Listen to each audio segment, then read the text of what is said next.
Hello, this is Dr. Ford Brewer with state-of-the-art preventive medicine, heart attack, stroke, and cancer prevention for anyone with YouTube access.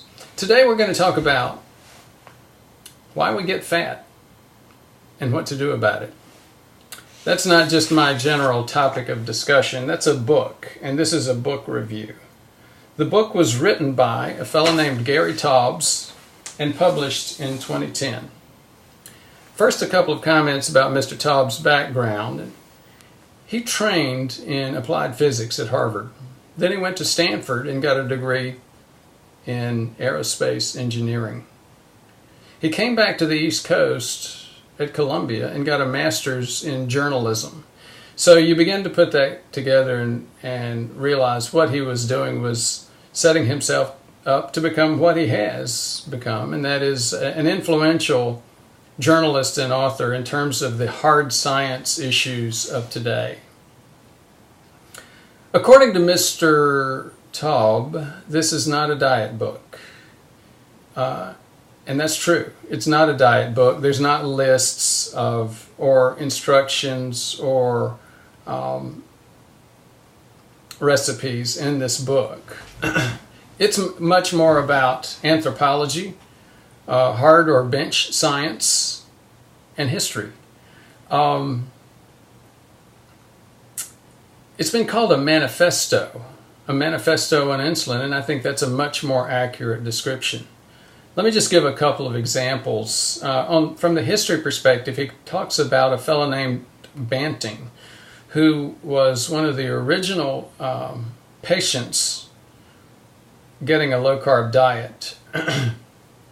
He lost over 30 pounds in just a few months, basically on what was the original low-carb diet. And within less than a year, there were publications which used the term bant or banting as a verb for putting someone on a low-carb diet. So that's a historical note, and you'll see that as well in his other book, Good Calories, Bad Calories. Let's go back to what he uses. He also talks about bench science.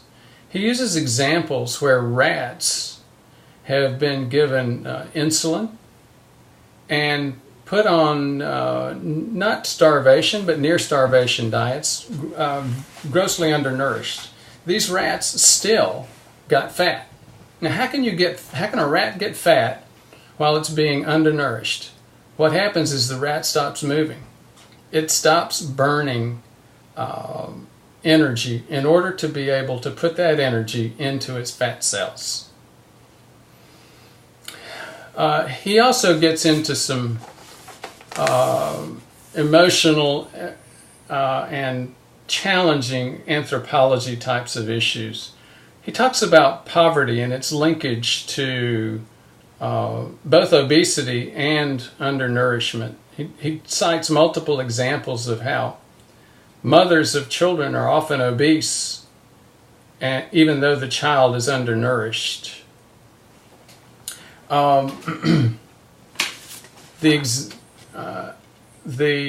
immediate assumption is what went along with this news article about a lady in New Jersey in the same situation. The assumption is the mom is thinking, there's not enough food for all of us, so I need to live and I'm going to take all the food.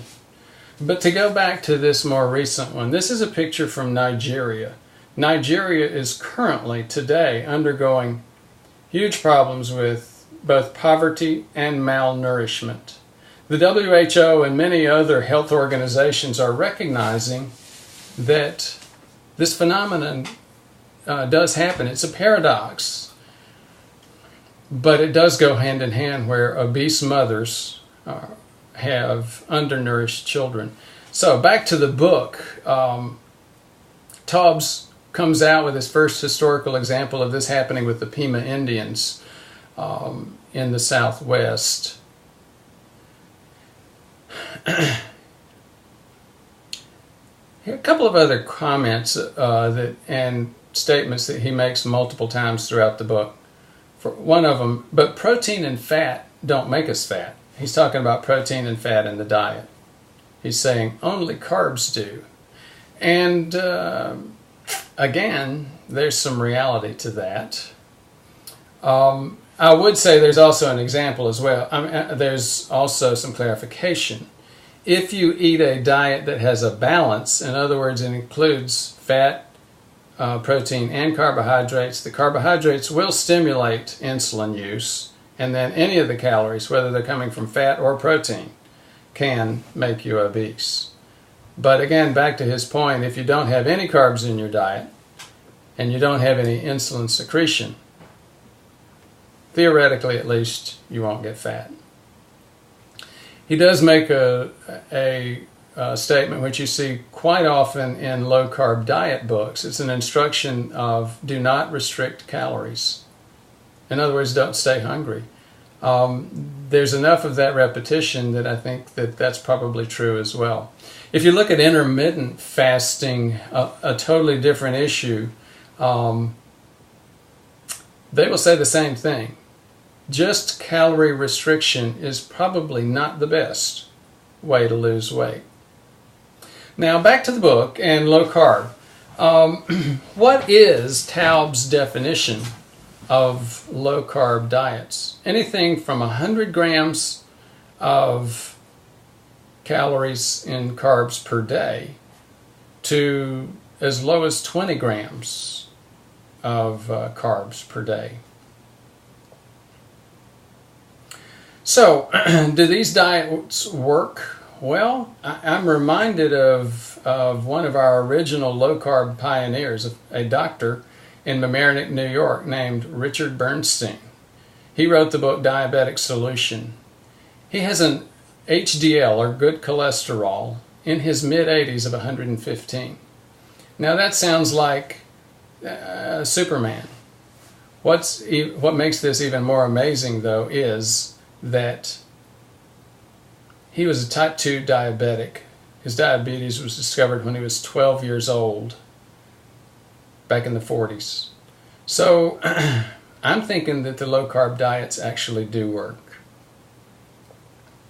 Speaking of intermittent fasting, the author does bring up a component of intermittent fasting. His point is that people on a low-carb diet and not getting a result could actually try intermittent fasting to get them off of a plateau. I think that's true as well. And again, he wrote that without benefit of a lot of the more recent research showing the genetic and epigenetic advantages, stem cell stimulation and things like that do occur with intermittent fasting. So if you look at the internet and you look it up, you'll see a lot of information out there about low-carb diets with intermittent fasting. I do think that there is a lot of potential advantage to it. And I'll say this, I get so irritated when I hear authors and scientists start conjecturing about what diet humans were built for, but I can't resist to do it myself. To me, the hunter-gatherer diet probably was low carb with a good bit of intermittent fasting when the game was not around. So this has been a review of the book How We Get Fat and What to Do About It by Richard Taubes. Thank you.